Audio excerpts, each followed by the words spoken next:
বিদায়টা কি অন্যরকম হতে পারতো না?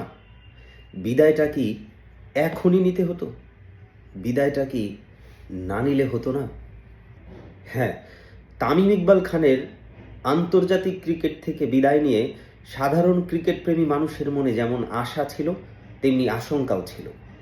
অবশেষে আশা এবং আশঙ্কার এই অসম যুদ্ধে আশঙ্কারই বিজয় হলো এবং গত 10 তারিখে তামিম ইকবাল খান একটা ফেসবুক স্ট্যাটাসের মাধ্যমে জানিয়ে দিলেন যে তিনি আর জাতীয় দলের জার্সি গায়ে মাঠে নামছেন না।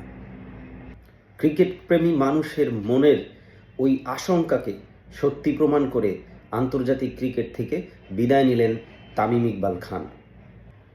আমি বলবো বাংলাদেশের ক্রিকেট ইতিহাসের সর্বকালের সেরা ব্যাটসম্যান হিসেবেই রিটায়ারমেন্টে গেলেন তামিম ইকবাল খান। হ্যাঁ, যদিও বাংলাদেশ ক্রিকেটের আধুনিক ক্রিকেটের সূচনা হয় মোহাম্মদ আশরাফুলের হাত ধরে, একই সময় এসেছিলেন মাশরাফি বিন মুর্তজা, পরবর্তীতে তামিম ইকবাল খান, মুশফিকুর রহিম, সাকিব আল হাসানদের হাত ধরে বাংলাদেশ ক্রিকেট একটা অন্য উচ্চতায় গিয়ে পৌঁছায়।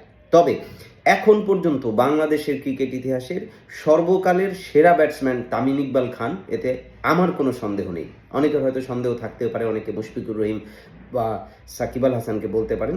তবে স্ট্যাটিস্টিক্স এবং তার ওভারঅল ক্যারিয়ার বিশ্লেষণ করলে এটা পরিষ্কার যে তিনি বাংলাদেশের সর্বকালের সেরা ব্যাটসম্যান।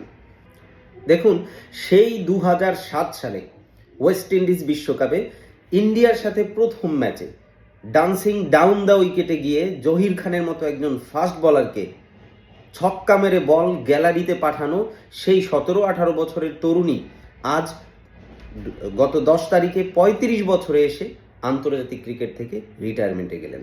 তামিম ইকবাল খান যখন ক্রিকেট খেলা শুরু করেন তখন আমাদের মতো অনেকেই বা আমাদের জুনিয়ররা অনেকেই ক্রিকেটে আসার জন্য স্বপ্ন দেখতেন। তামিম ইকবালকে দেখে অনুপ্রেরণা নিয়েছেন। অবশেষে আজ 2025 সালে, ঠিক আজ নয়, 2 দিন আগে তামিম ইকবাল খান সেই সহস্র লক্ষ কোটি সাধারণ ক্রিকেট প্রেমী মানুষের মনে একটা আশঙ্কা তৈরি করেই বিদায় নিলেন আন্তর্জাতিক ক্রিকেট থেকে। কিন্তু যে কীর্তিটা তিনি রেখে গেলেন তা বাংলাদেশের ক্রিকেট রূপকথায় জ্বলজ্বল করবে চিরকাল। আমরা যদি একটু স্ট্যাটিস্টিক্স দেখি যে তামিম ইকবাল খান এই রিটায়ারমেন্টের আগ পর্যন্ত 70টা টেস্ট ম্যাচ তিনি খেলেছেন, যেখানে তিনি 134 ইনিংসে ব্যাট করেছেন এবং 5134 রান করেছেন। হাইয়েস্ট তিনি করেছেন 206 রান, মানে একটা ডাবল সেঞ্চুরি যে তামিম ইকবাল খানের রয়েছে সেটি 206 রান, এবং তিনি প্রায় 39 গড়ে টেস্ট ক্যারিয়ার তিনি শেষ করেছেন। এবং আমরা তার টোটাল টেস্ট পারফরমেন্স যদি দেখি তাহলে আপনাকে অবশ্যই সেই 2010 সালে ইংল্যান্ডের বিপক্ষে লর্ডস এবং ম্যানচেস্টারে পরপর 2 ম্যাচে 2টা সেঞ্চুরি, ওরকম ইংল্যান্ডের বাঘা বাঘা বোলারদের বিপক্ষে আজও আমার চোখে ভাসছে। এবং 2015 সালে পাকিস্তানের বিপক্ষে খুলনায় বাংলাদেশ প্রায় 296 রানে পিছিয়ে পড়েছিল, সেখান থেকে ইমরুল কায়েস এবং তামিম ইকবাল খান 315 রানের একটা জুটি করেছিলেন এবং সেখানেই তামিম ইকবাল খান তার ডাবল সেঞ্চুরি করেছিলেন।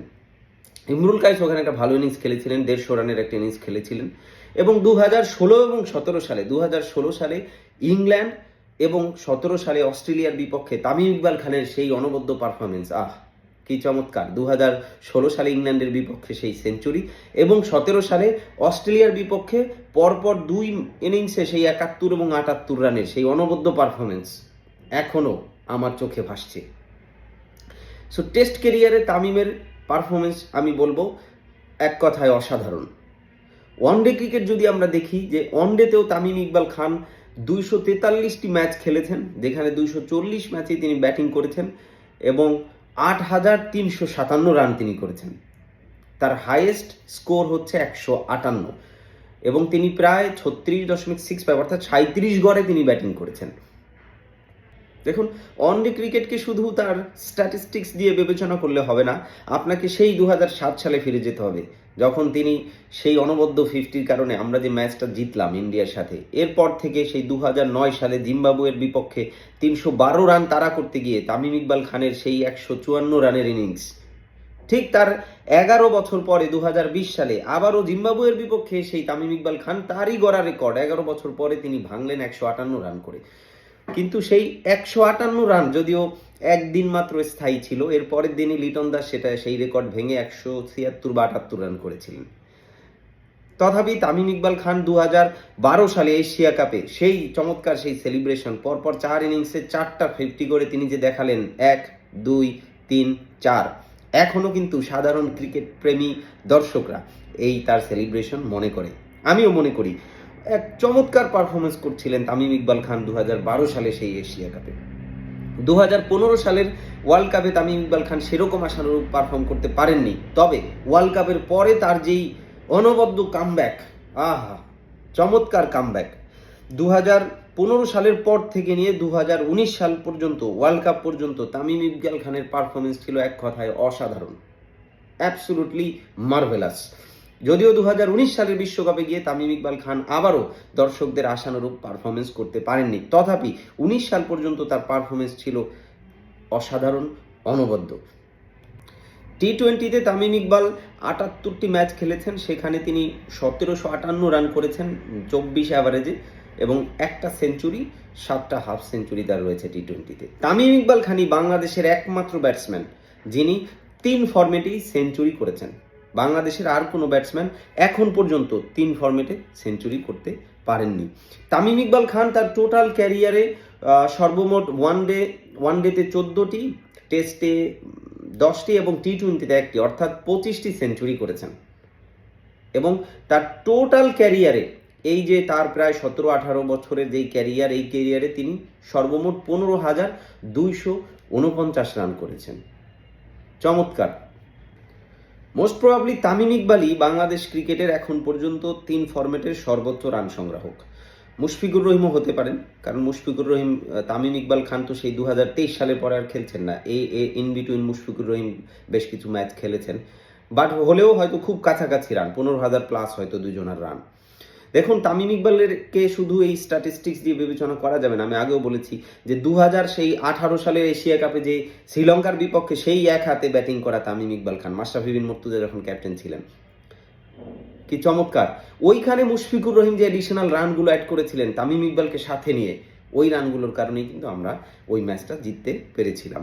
দেখুন, দেড় যুগে প্রায় 22 জন আলাদা আলাদা ওপেনারের সাথে তামিম ইকবাল ওপেন করেছেন। শুরু করেছিলেন সেই শাহরিয়ার নাফিস থেকে, এরপরে জাভেদ ওমর বেলিম, নাজিম উদ্দিন, ইমরুল কায়েস, শেষ করেছেন মোস্ট প্রবাবলি রনি তালুকদার বা শান্ত বা তানজিদ তামিমের সাথে, আমার এক্স্যাক্টলি মনে নাই। তো এই যে 22 জন আলাদা আলাদা ওপেনারের সাথে তিনি তার এই ক্রিকেট ক্যারিয়ারে খেলেছেন, এটা কি যেন তেন কথা?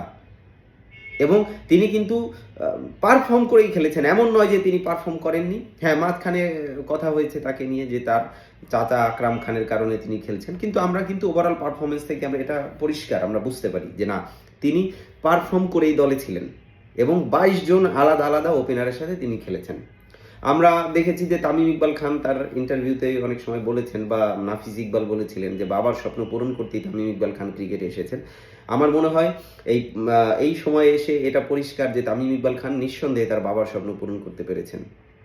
হ্যাঁ, ব্যক্তিগত কারণে বা ওভারঅল যে সিনারিও তৈরি হয়েছে বাংলাদেশ ক্রিকেটে, হয়তো তামিম ইকবাল খান আরও ভালোভাবে বিদায় নিতে পারতেন, কিন্তু বিদায়টা হয়তো এরকম না হলেও তামিম ইকবাল খান আমাদের মনে সারা জীবন একটা জায়গায় থাকবেন, অবশ্যই থাকবেন, এবং বাংলাদেশের সর্বকালের সেরা ওপেনার এবং বাংলাদেশের সর্বকালের সেরা ব্যাটসম্যান হিসেবেই আমাদের মতো সাধারণ ক্রিকেট প্রেমী মানুষের মনে স্থান করে নেবেন। তিনি নিয়েছেন অলরেডি, এবং এভাবেই তাকে আমরা ক্রিকেটে সবসময় স্মরণ করব। 35 বছরে এসে রিটায়ারমেন্টটা হয়তো না নিলেও পারতেন, তথাপি তিনি যখন রিটায়ারমেন্ট নিলেনই, একজন সাধারণ ক্রিকেট প্রেমী মানুষ হিসেবে আমার পক্ষ থেকে তামিম ইকবাল খানের জন্য থাকলো অসংখ্য শুভকামনা, এবং তামিম ইকবাল খানের জন্য আমি জানাচ্ছি হ্যাপি রিটায়ারমেন্ট। তামিম ইকবাল, ভালো থাকবেন, আপনি যেখানেই থাকুন, বাংলাদেশ ক্রিকেটের সাথে থাকুন। বাংলাদেশ ক্রিকেটের উন্নয়নে আপনাদের মতো ক্রিকেটারদের অবশ্যই দরকার। হ্যাপি রিটায়ারমেন্ট তামিম ইকবাল খান।